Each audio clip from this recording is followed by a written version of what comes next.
Hello everyone, कैसे हैं आप सब। Welcome back to Deepti channel. आज हम करने जा रहे हैं पार्टनरशिप के फंडामेंटल्स का टॉपिक 1, जिसमें हम ये कवर करेंगे कि पार्टनरशिप डीड क्या है और पार्टनरशिप डीड के होने या ना होने से क्या इफेक्ट पड़ता है हमारी टर्म्स पे। तो चलिए, पार्टनरशिप की डेफिनेशन क्या है बच्चों। ये डेफिनेशन जो है ये सेक्शन 4 इंडियन पार्टनरशिप एक्ट में लिखी गई है। उसमें ये लिखा है कि पार्टनरशिप एक रिलेशन होता है बिटवीन द पर्संस जो एग्री करते हैं प्रॉफिट्स जो है बिजनेस के शेयर करने के लिए। और वो बिजनेस हो सकता है सब लोग चलाएं, हो सकता है कि कुछ चलाएं, बाकियों के लिए वो एक्ट करें। This is a simple definition given in Indian partnership act 1932 section 4। Now next is nature of the partnership. मतलब पार्टनरशिप में होता क्या है, क्या नेचर होती है। पार्टनरशिप डीड दो या दो से ज्यादा लोगों की एक आपस में एग्रीमेंट होता है, ठीक है, समझौता होता है कि हम लोग कोई काम करेंगे। अब मैक्सिमम नंबर जो होते हैं वो उसमें 50 कर दिए गए हैं कंपनीज एक्ट के द्वारा। ये अभी एक क्वेश्चन भी आया था सीबीएसई में, ठीक है, अभी लेटेस्ट जो एग्जाम हुआ है अकाउंट्स का उसमें ये क्वेश्चन आ चुका है कि कितने मैक्सिमम नंबर्स ऑफ पार्टनर्स जो है वो कंपनीज एक्ट के द्वारा अलाउ किए हैं या इंडियन पार्टनरशिप एक्ट नहीं। तो इस तरह से का क्वेश्चन था। तो सिंपल सी बात है, वो क्वेश्चन जो है वो असर्शन रीजन में था। आपका आंसर होगा कि 50 मैक्सिमम नंबर ऑफ पार्टनरशिप में पार्टनर्स अलाउड है जो कंपनीज एक्ट के द्वारा रूल लगाया गया है। नाउ एग्रीमेंट जो है वो रिटर्न ऑरल दोनों हो सकते हैं, ठीक है। एग्रीमेंट पार्टनरशिप डेट बना देता है। जो पार्टनर्स हैं वो कोई बिजनेस शुरू करते हैं और बिजनेस जो है वो लीगल होना चाहिए। एग्रीमेंट बिटवीन और अमंग द पार्टनरशिप वो प्रॉफिट एंड लॉसेस को शेयर करने का एग्रीमेंट होता है और एक दूसरे के साथ एक एजेंट प्रिंसिपल का रिलेशनशिप बना के वो लोग काम करते हैं। तो ये है पार्टनरशिप की नेचर मोटी मोटी। Now next is partnership deed के कंटेंट्स। अब आप लोग पूरी पार्टनरशिप पढ़ेंगे, आपको ये तो पता होना चाहिए ना कि जो डीड बनती है उसमें होता क्या है बच्चों। उसमें ध्यान से देखो, उसमें पार्टनर्स के बारे में लिखा होता है, फर्म के बारे में लिखा होता है, इन लोगों की कैपिटल कंट्रीब्यूशन दी होती है कि एक एक पार्टनर ने कितने कितने अपनी कैपिटल लगाई है। कमेंसमेंट मतलब बिजनेस जो उनका पार्टनरशिप है वो किस दिन से शुरू हुई है, नेचर क्या है, ठीक है, बिजनेस कैसा है, आईओडी कितना होगा, आईओएल इंटरेस्ट ऑन लोन कितना होगा, वो इंटरेस्ट ऑन लोन जो फर्म लोन ले रही है या फर्म लोन दे रही है, तो इसके बारे में लिखा होता है। Valuation of assets. Now assets की वैल्यूएशन कैसे होती है जब कोई पार्टनर मर गया या पार्टनर कोई नया आया या जब कोई पार्टनर छोड़ के जाता है तब एसेट्स को वैल्यू किया जाता है, वो कैसे होगा। हर पार्टनर की राइट ड्यूटी कैसे होंगी, अकाउंट्स आपस में कैसे सेटलमेंट करनी है इन लोगों ने जब पार्टनरशिप खत्म हो जाती है, डेथ हो जाए तो क्या होगा। तो इस तरह के कुछ पार्टनरशिप डीड में कंटेंट्स मिलते हैं कि पार्टनरशिप में चलेगी कैसे, ठीक है, बिजनेस कैसे चलेगा इनका। Now next is importance. Partnership deed होना इंपॉर्टेंट है बच्चा, क्यों? क्योंकि उसमें राइट ड्यूटी और लाइबिलिटीज लिखी होती है। अब जब डिस्प्यूट्स हैं, लड़ाइयाँ हैं आपस में जब अराइज हो जाए तो वो कैसे सॉल्व होंगी, तो वो रिटर्न एग्रीमेंट की बेसिस पे सॉल्व होती हैं। वो एक दूसरे को कोर्ट लेके जा सकते हैं समहाउ। Next is provision. अगर ये डीड नहीं है, मान लो ये डीड एब्सेंट है, तो कौन कौन सी प्रोविजन जो है वो इफेक्ट होती हैं और कौन कौन सी पे जो है पार्टनरशिप एक्ट फिर बीच में आता है कि ऐसे होगा, ठीक है। नाउ लोन बाय पार्टनर के ऊपर इंटरेस्ट। अगर कोई पार्टनर लोन देता है, किसको देता है, फर्म को देता है, तो उसको कितना इंटरेस्ट मिलेगा। अगर डीड नहीं है तो उसको 6% पर एनम के रेट पे इंटरेस्ट रेट जो है मिलेगा लोन पे, ठीक है। प्रॉफिट्स एंड लॉसेस आपस में कैसे शेयर होंगे, इक्वल। भैया कोई लड़ाई झगड़ा नहीं होना चाहिए, प्रॉफिट भी इक्वल लॉस भी इक्वल और कोई रेशो नहीं होती इनकी। इंटरेस्ट ऑन कैपिटल कोई भी आईओसी नहीं मिलेगा। इंटरेस्ट ऑन ड्राइंग्स कोई आईओडी नहीं मिले चार्ज होता, बिकॉज डीडी नहीं है।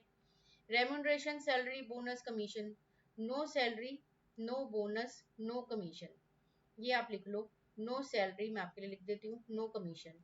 अब जब डीड ही नहीं बनाई आपने तो ना कोई सैलरी मिलती है, ना कोई बोनस, ना कोई कमीशन। अगर आपको ये सब कुछ चाहिए तो डीड बना लो, नहीं तो कुछ नहीं मिलता। नेक्स्ट है interest on loan by partner to firm, ये हमने कर लिया 6% पर एनम, ये फर्स्ट पॉइंट ही है, दोबारा लिखा गया। प्रोविजन सारे कवर हो गए हैं कि अगर डीड नहीं है, ये ही सबसे ज्यादा इंपॉर्टेंट है सारी पार्टनरशिप में। जब डीड नहीं है तो ये चीजें आपको ध्यान में रखनी पड़ेंगी, ठीक है। नेक्स्ट है कुछ सेक्शन हमें गिवन होते हैं, ये सेक्शन के ऊपर क्वेश्चन आ जाता है कभी कभी, तो ये सेक्शन अपने दिमाग में रखना कि अगर किसी माइनर को पार्टनरशिप में लेके आना है तो सेक्शन 30 होता है।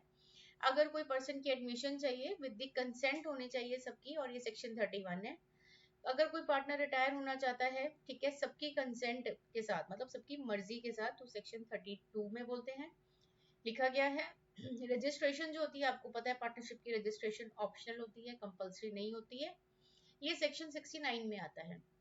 नाउ नेक्स्ट पार्ट जो आता है वो ये है कि unless otherwise agreed by partners in partnership deed, मतलब अगर पार्टनर्स एग्री करते हैं, जिस तरह से एग्री करते हैं वैसे अगर डीड में लिखा आपने, अगर आपने नई डीड में लिखा तो फर्म जो है वो रिजॉल्व हो जाती है on the death of the partner. अगर कोई पार्टनर मर गया तो रिजॉल्व हो जाएगी, वो सेक्शन 35 कवर करता है। तो ये कुछ 4-5 सेक्शन है बेटा, इनको दिमाग में रख लेना। कभी कभी आपको क्वेश्चन कहीं पे भी मिल सकता है, आपकी यूटी में, आपकी पीटी में, आपकी प्री बोर्ड्स में, या फिर आपके बोर्ड में, ठीक है। तो नेक्स्ट चलते हैं, हमारे पास क्वेश्चन है। अब ये वो प्रोविजन के ऊपर क्वेश्चन है जो भी हम ऊपर करके आए हैं कि अगर डीड नहीं है तो क्या क्या जो प्रोविजंस है लगेंगे। तो चलिए हम पढ़ते हैं। अमर, ललित और चारू 3 पार्टनर है और इनकी पार्टनरशिप डीड नहीं है। ये कुछ ना कुछ मांग रहे हैं, तो हमें उनका जवाब देना है कि आपको मिलेगा कि नहीं मिलेगा, ठीक है। अमर ने इन्वेस्ट किया है ज्यादा कैपिटल बाकियों से और वो कहता है मुझे आईओसी दो। आप कहोगे कि as there is no partnership deed, कोई पार्टनरशिप डीड नहीं है तो no IOC will be provided, किसी भी पार्टनर को आईओसी नहीं मिलेगा, मतलब इंटरेस्ट ऑन कैपिटल नहीं मिलेगा।